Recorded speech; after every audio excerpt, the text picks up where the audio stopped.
Hi guys, welcome back to another video.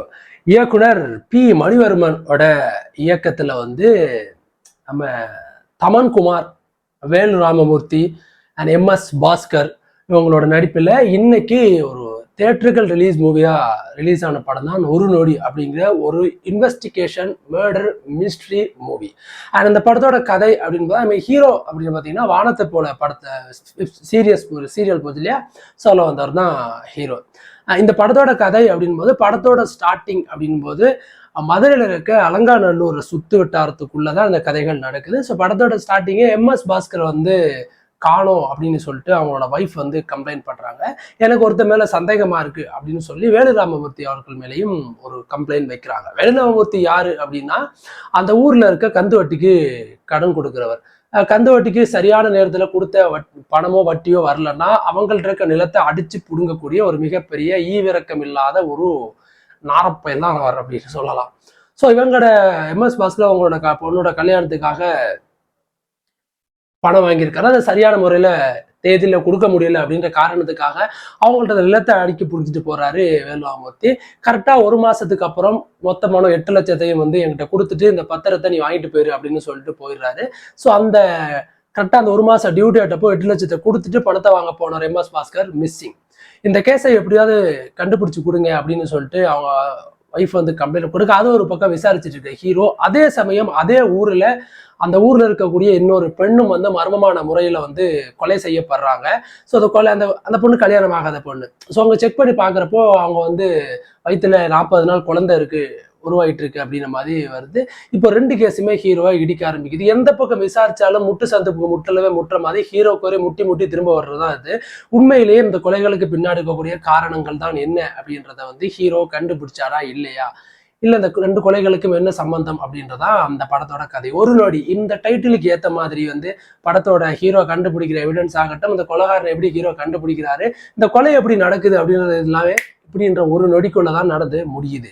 So அந்த டைட்டிலுக்கு ஏற்ற மாதிரியே படத்தோட கதையும் சரி, படத்தோட ஸ்கிரீன் பிளேயும் சரி நம்மளை என்கேஜிங்காகவே வச்சுட்டு இருந்தாங்க. அதுதான் அந்த படத்துல எனக்கு ரொம்ப பிடிச்ச விஷயம். படத்தோட ரன்னிங் டியூரேஷன் 2 hours 8 minutes என்றாலும் கரெக்டா எந்த இடத்துலயுமே சின்ன ஒரு லேகிங் இல்லாம நாங்க படத்துல என்ன சொல்ல வர்றோம் அப்படின்ற விஷயத்த ஸ்ட்ரைட்டாவே படம் தொடங்கி 2வது நிமிஷத்துல இருந்தே உள்ள வந்துடுறாங்க படத்தோட குழு. அதுவே அந்த படத்துக்கு மிகப்பெரிய வெற்றின்னு நான் பாக்குறேன். நாங்க இதுதான் சொல்ல வர்றோம், படத்துல இதுதான் கதை, நீங்க அந்த பக்கம் இந்த பக்கம் நகராதுங்க. ஒரு படம் நல்ல கதை சொல்றதுக்கு ஒரு பெரிய ஹீரோ வேணும், பெரிய ஹீரோயின் வேணும், குத்துப்பாட்டு ஐட்டம் சாங்லாம் தேவையில்லை. ஒரு சாதாரணமான ஒரு ஹீரோக்களை வச்சு ஒரு நல்ல கண்டென்ட் என்னால கொடுக்க முடியும் அப்படின்னு சொல்லி கொடுத்திருக்காரு இயக்குனர். அதே மாதிரி இந்த படத்துல ஹீரோ கண்டுபிடிக்கிற ஒரு எவிடன்ஸும் அண்ட் சூப்பரா இருக்கும். நல்லா கண்டுபிடிக்கிறாரு ஹீரோ அப்படின்னு நம்ம நினைச்சோம்னா அது ஹீரோக்கு ஒரு முட்டு சந்தில போய் முட்டி நிற்கிறது தான் வரும். ஹீரோ எல்லாத்தையும் திங்க் பண்ணி கடைசி ஒரு நொடியில கண்டுபிடிக்கிற அந்த ஒரு எவிடன்ஸ் இந்த படத்துல நம்மள கூஸ் பம்ப்ஸ் ஆக்க வைக்குது. அதே மாதிரி இந்த கொலைகள் எல்லாமே ஒரு நொடியில ஒரு நல்லவனால நடந்த ஒரு விஷயம் தான். இந்த படத்துல நமக்கு ஒரு சூப்பரான ஒரு மெசேஜ். ஆஸ் யூஷுவல் எல்லா படத்திலையும் சொல்ற விஷயம் தான், நம்ம தெரியாம ஒரு தப்பு செய்துட்டோம் அப்படின்னா அந்த தப்பை சரி செய்யத்தான் பார்க்கணுமே தவிர அந்த தப்பை நம்ம மறைக்கணும் அப்படின்னு நினைச்சோம்னா நம்ம தப்புக்கு மேல தப்பு பண்ணிட்டு தான் போவோம் அப்படின்றதுக்கு இந்த படமும் ஒரு சாட்சி. தெரியாம நடந்த ஒரு தவறால அடுத்தடுத்த கொலைகள் நடந்துட்டே இருக்கு. பட் அது ஒரு சாதாரணமா இருக்கிற ஒரு மனுஷன் ஒரு நொடியில நடந்து முடிஞ்சது அப்படின்னும் போது நமக்கு பயங்கர ஷாக்கிங்கா இருக்கு. அண்ட் ஆஸ் யூஷுவல் எனக்கு எம்எஸ் பாஸ்கர் அண்ணே ரொம்ப பிடிக்கும். அவரோட நடிப்புக்கு ரொம்ப நான் ஒரு அடிமையானவன் அப்படின்னே சொல்லலாம். இந்த படத்துல எம்எஸ் பாஸ்கரனுக்கு அந்த அளவுக்கான ஆக்டிங் ஸ்கோப் கிடைக்கல. படம் 2 மணி நேரம் முழுக்க தமன்குமார் அவர்களே ஸ்கிரீனை ஆக்கிரமிச்ச மனுஷபடியா பெருசா மத்த யாருக்கும் ஆக்டிங் ஸ்கோப் இல்லை. கொஞ்ச நேரமே வந்தாலும் வேலு ராமமூர்த்தி மிரட்டி இருப்பாரு. அவரோட நடிப்பு தோரணை, அவரோட பாடி மூவிங், அந்த வில்லனுக்கு ஏற்ற மாதிரி திமிரு தெனாவட்டு கந்து வட்டிக்கு கொடுக்குறவங்க இப்படிதான் இருப்பான் அப்படின்ற முகபாவனையை ரொம்ப அழகா காமிச்சு கொடுத்திருப்பாரு. பாடல்கள் இந்த படத்துக்கு தேவையில்லாத இடத்துல பாடல்கள்லாம் வந்திருக்குமோ, பாடல்கள் எல்லாமே ஒரு நல்ல த்ரில்லிங் எடுத்திருக்கலாமோ அப்படின்னு மாதிரி தோணுச்சு.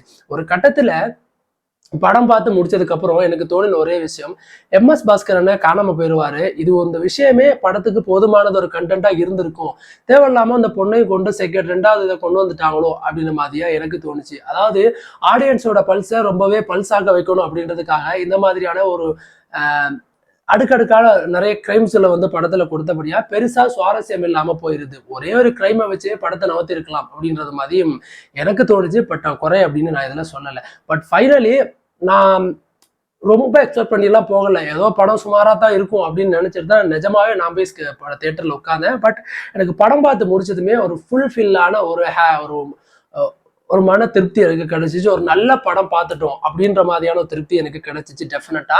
இந்த படத்துல நீங்க பாத்தீங்கன்னா காமெடி கிடையாது, அடல்ட் கண்டென்ட் எந்த விதமான ஒரு எதுவுமே தேவையில்லாத ஒரு வசனமோ, தேவையில்லாத இடத்துல ஒரு முகம் சுழிக்கிற மாதிரி காட்சிகளும் எதுவுமே இல்லாம ஒரு பெர்ஃபெக்டான டச் த்ரில்லர் மூவி நீங்க பார்க்கணும் அப்படின்னு நினைச்சீங்கன்னா டெஃபினட்டா இந்த வாரம் இந்த ஒரு நொடி அப்படின்ற படம் போய் உங்க குடும்பத்தோட நீங்க பாருங்க. நீங்க கொடுக்குற பணத்துக்கு அண்ட் டபுள் ஒர்த்தா இந்த படம் இருக்கும் அப்படின்றதுல எந்த டவுட்டுமே கிடையாது.